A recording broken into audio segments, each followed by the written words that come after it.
नमस्कार, ये हमारा पार्ट 11 ऑफ डायरेक्टर्स। यहाँ पे बेसिकली हमें डिस्कस करना है सेक्शन 152। बहुत ही इंपॉर्टेंट सेक्शन है, अपॉइंटमेंट ऑफ डायरेक्टर से रिलेटेड है। लेकिन इसको समझने से पहले हमें एक बेसिक कंसेप्ट पता होना चाहिए, तो वो पहले समझ लेते हैं। देखिए, पब्लिक कंपनी के केस में अभी हम आगे प्रोविज़न बात करेंगे। सेक्शन 152 कहता क्या है। सिर्फ पब्लिक कंपनी के कॉन्टेक्स्ट में आपको दो तरह के डायरेक्टर्स समझने पड़ेंगे, types of directors, on the basis कि वो रिटायर होंगे कि नहीं, यानी कि उनका liable to retire by rotation होगा उनका जो ऑफिस है कि नहीं। इस बेसिस पे दो तरह के डायरेक्टर्स होंगे सिर्फ पब्लिक कंपनी के केस में। क्या नाम है उनका? पहला रोटेशनल डायरेक्टर्स और दूसरा नॉन रोटेशनल डायरेक्टर्स।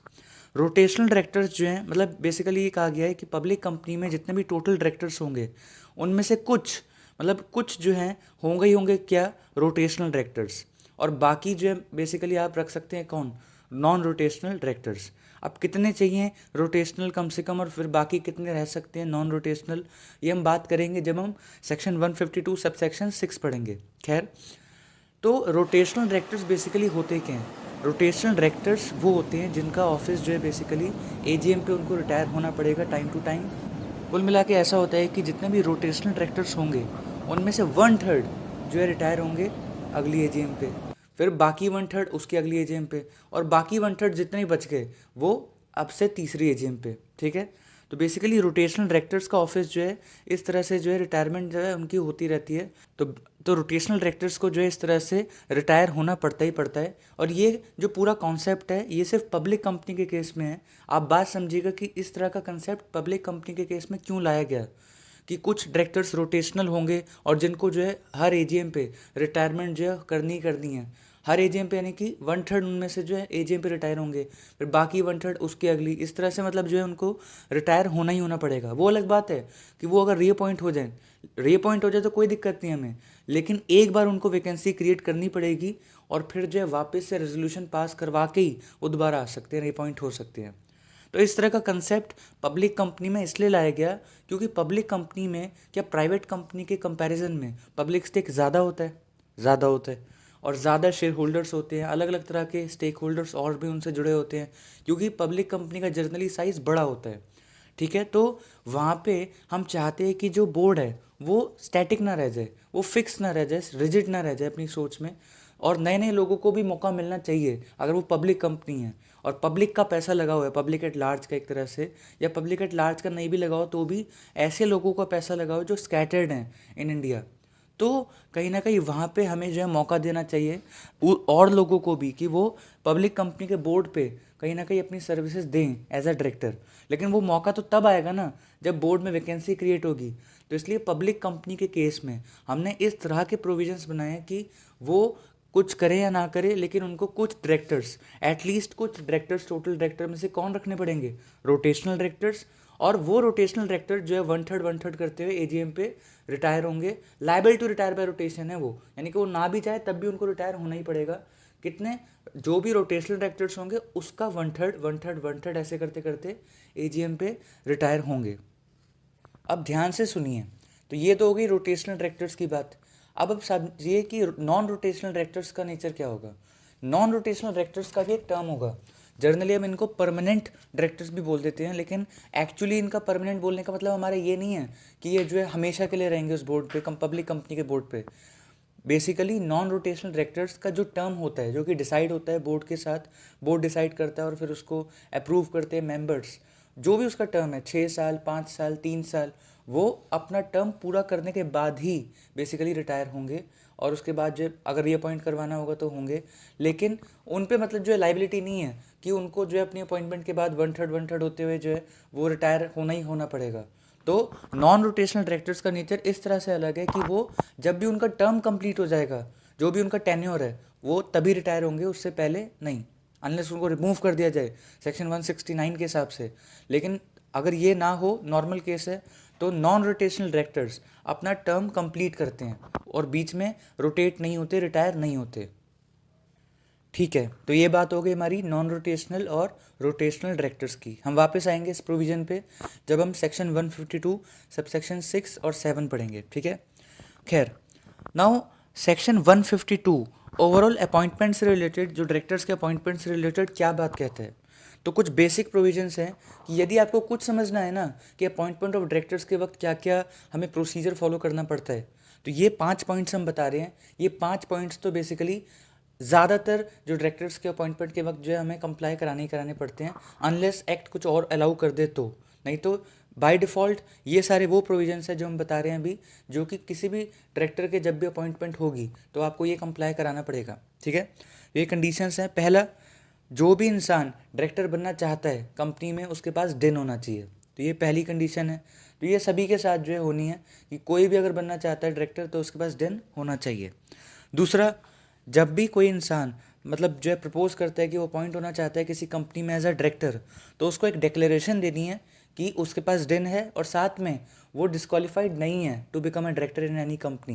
बेसिकली ये डिक्लेरेशन हमने पढ़ा भी था सेक्शन 167 164 जब हम पढ़ रहे थे। DIR 8 जो है उसमें ये डिक्लेरेशन दी जाती है, जिसमें वो कहता है कि वो किसी भी तरह से डिस्क्वालीफाइड नहीं है और वो एलिजिबल है to appoint as a director in this company. तीसरा है DIR 2।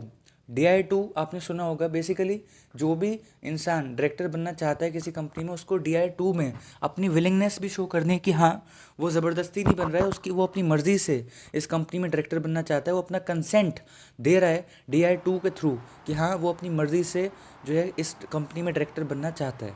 ठीक है, तो ये तीसरी। बेसिकली ये सारी कंडीशंस वो है जो कोई भी डायरेक्टर हो चाहे उसको ये कंप्लाई करनी पड़ेगी, अनलेस लॉ कुछ एग्जम्पशन दे दे।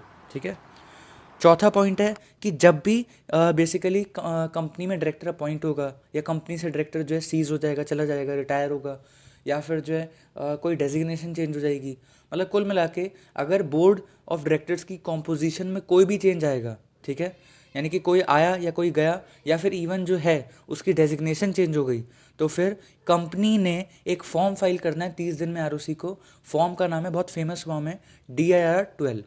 DIR 12। तो ये DIR 12 जो है फीस के साथ जो है फाइल होगा। उसमें बेसिकली डिटेल्स दी जाएंगी कि बोर्ड की कॉम्पोजिशन किस तरह से चेंज हुई है, कौन आया है या कौन गया है, या फिर किसकी डेजिग्नेशन चेंज हुई है।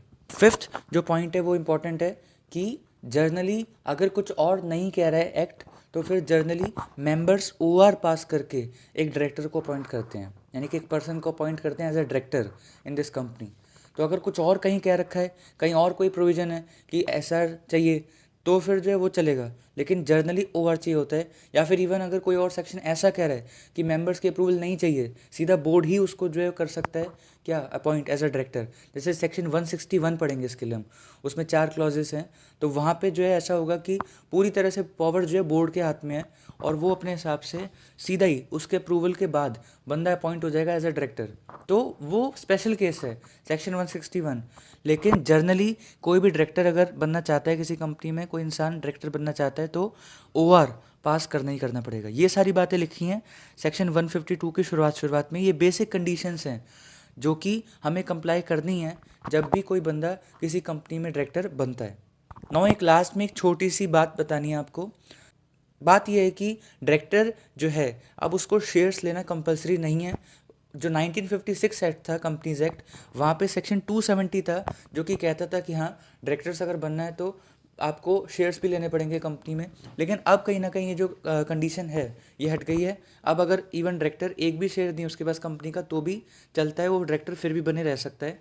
और इसका लॉजिक कहीं ना कहीं, पॉसिबल लॉजिक यही है कि कहीं ना कहीं पहले इन्वेस्टमेंट बहुत कम होती थी, तो हम डायरेक्टर्स पे ही कंडीशन भी लगा देते थे कि ठीक है आप भी लो, इस बहाने इन्वेस्टमेंट भी हो जाएगी, कैपिटल आ जाएगी, और साथ में ये भी प्रूव हो जाएगा कि ये बंदा जो इंटरेस्टेड है इस कंपनी में काम करने में, तभी वो इन्वेस्ट करेगा उस तरह की कंपनी में।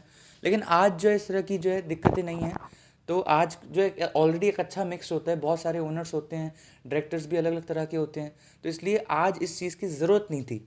ले आज भी सकते हैं डायरेक्टर्स अगर लेना चाहें शेयर्स, इंडिपेंडेंट डायरेक्टर नहीं, लेकिन उसके अलावा अगर आप शेयर्स लेना चाहते हो कंपनी के तो आप ले सकते हो, लेकिन कंपलसरी अब नहीं है। इसको कहते हैं कि डायरेक्टर की शेयर क्वालिफिकेशन जो है अब नहीं रही, अब no longer necessary. Share qualification नहीं उसको, यानी कि शेयर लेके जो है अपनी क्वालिफिकेशन नहीं लानी पड़ेगी कि अब वो डायरेक्टर बन सकता है। अब वो बिना शेयर लिए भी कोई भी बंदा डायरेक्टर बनने के लिए एलिजिबल हो सकता है। ध्यान से सुनना, भी जाना नहीं। देखो ये हमने बात की जो बेसिक कंडीशंस है अपॉइंटमेंट की, और जो हमने टाइप्स ऑफ डायरेक्टर्स की बात की on the basis of rotation, ठीक है। अब इसके बाद जो भी पार्ट होगा हमारा, यानी कि पार्ट 12, उसमें हम बात करेंगे अपॉइंटमेंट ऑफ फर्स्ट डायरेक्टर्स की, ठीक है, in case of normal companies, जो पब्लिक प्राइवेट और ओपीसी के केस में। उसके बाद अगला एक और पार्ट बनेगा, उसमें हम स्पेशली बात करेंगे सेक्शन 152 सबसेक्शन 6 की, क्योंकि बहुत ही इंपॉर्टेंट सेक्शन है और उसमें हम एक्चुअली समझेंगे कि कितने रोटेशनल डायरेक्टर्स चाहिए और फिर जो है क्या क्या सिचुएशंस आ सकती हैं जब रोटेशन स्टार्ट होगी, रिटायरमेंट स्टार्ट होगी on the basis of rotation, ठीक है। और फिर एक छोटा सा पार्ट बनेगा जो कि सेक्शन 152 सबसेक्शन 6 से रिलेटेड है, वो होगा सबसेक्शन 7 जो है सेक्शन 152 का। उसमें हम बात करेंगे कि अगर सपोज वैकेंसी अगर रह जाती है रोटेशन के बाद, रिटायरमेंट बाय रोटेशन के बाद, तो उसको किस किस तरह से फिलअप किया जा सकता है, ठीक है। तो वो भी इंपॉर्टेंट है। तो इसी सीक्वेंस में प्लीज़, ये पार्ट 11 है तो पार्ट 12, 13, 14, 15 इस तरह से आप एक ही सीक्वेंस में देखना, बहुत ही इंपॉर्टेंट है। इससे कहीं ना कहीं एक क्वेश्चन आना ही आना है, हर बार आता है अपॉइंटमेंट से रिलेटेड, ठीक है। यदि आपको फिर भी कोई भी डाउट आ रहा है हमारी एक्सप्लेनेशन के दौरान, तो आप प्लीज़ कमेंट सेक्शन में बताइए कि डाउट क्या है। हम उसको पूरी कोशिश करेंगे कि उस पर इवन अगर एक पूरी फ्रेश वीडियो बनाने की ज़रूरत पड़े तो वो भी हम बनाएंगे उस डाउट को दूर करने के लिए। प्लीज़ आप कमेंट में अपना फीडबैक ज़रूर दीजिए, अपने डाउट्स बताइए, कोई भी क्वेश्चन हो वो बताइए। और उसके अलावा बहुत ज़रूरी है हमारे लिए कि आप इस वीडियो को शेयर कीजिए और सब्सक्राइब कीजिए हमारे चैनल को, ताकि हमें सपोर्ट मिल सके और हमें मोटिवेशन मिल सके कि हाँ, लोग हमारा चैनल पसंद कर रहे हैं, वीडियोस पसंद कर रहे हैं, ताकि हम जल्द से जल्द नई वीडियोस के साथ आएँ। थैंक यू सो मच कि आप लाइफ बैक्स पे आए। थैंक यू, शुक्रिया। मिलेंगे आपसे नेक्स्ट पार्ट में।